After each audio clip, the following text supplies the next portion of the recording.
We are about to start down the southwest branch for the third time. And we're here looking at territory that was covered in the previous little excursion down the branch. And you can see over here East Pittsburgh Street, and here is the tracks going over the southwest branch going down here.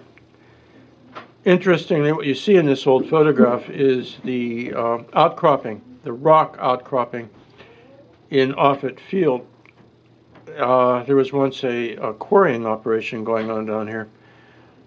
Over here is the old lumber company that used to sit facing Pittsburgh Street, the one that burnt down in 1940.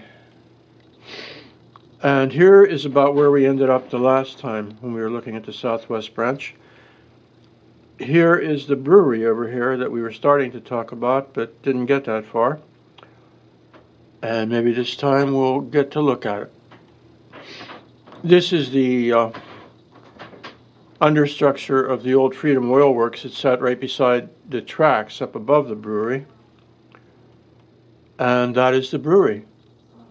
Begun in the 1870s by a fellow named Hogel, H-O-G-L, John Hogel, who was a German immigrant. This is the back part of the brewery. And this is the obit of John Hogel, 1897. He died. He came to this country from Germany, and he worked over at St. Vincent for a while, helping the monks get their recipe right for making the beer that they made over there. And this is another view of the brewery. This is from the 1870s, showing you that the brewery was in place by that time, 1876.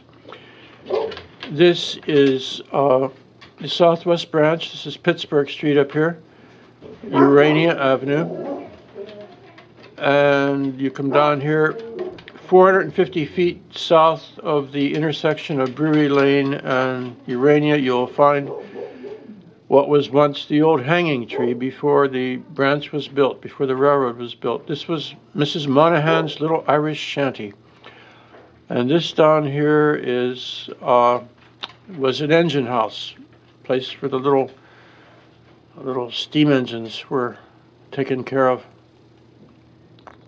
And this is Google's version of things from up in the sky. This is the southwest branch coming down here.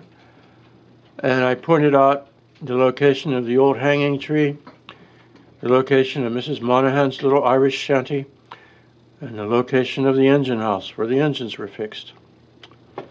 And we move on. And this shows us a book written by Will Johnston. It's about his growing up days, and it talks about this very part of the southwest branch, and we'll read it. We watched the trains pull past the little engine house, the old gallows tree where Corrigan was hanged, Smith's slaughterhouse, the vilest smelling place in the county, and Mrs. Monahan's little Irish shanty. And that's Will Johnston, the guy that wrote this stuff. For miles around the country knew Mrs. Monahan, her hare-lipped son Larry, and that's Larry. Will Johnston actually illustrated some of this stuff. I must always remember that shanty, for here it was that for the first and only time in my life I saw a violent death.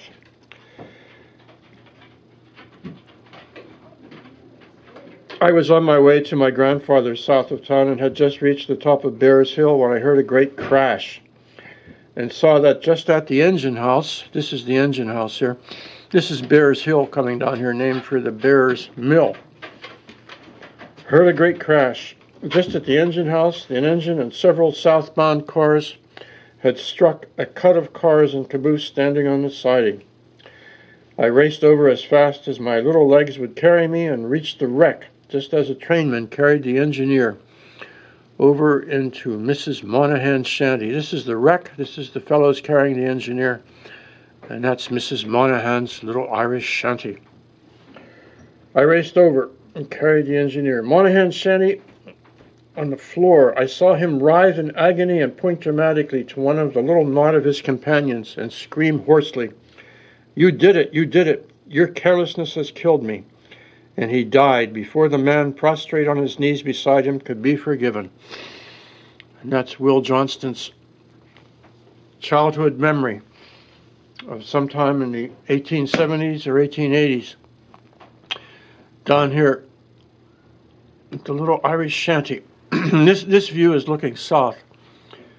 You have here the tracks of the Southwest Branch. You have Euclid Avenue. You have Main Street, and we have the other features here. And we move on. Now, what we're recalling is that that was not the only wreck on that stretch of railroad. Right at the place of the little Irish shanty was another wreck in 1919. 2 freight trains hit head on, and the impact was hard enough to whack one of them 90 degrees so that it came within a yard of the little shanty, Mrs. Monahan's little Irish shanty. And the person living there, they were Ruffners living there. And Mrs. Ruffner was sent to the hospital. Even though the engine didn't go that far, it scared her to the point that she was hospitalized. This is the cleanup from that wreck in 1919. And we see a few other scenes from that day up along the tracks again. And it's time to say so long, and we say so long.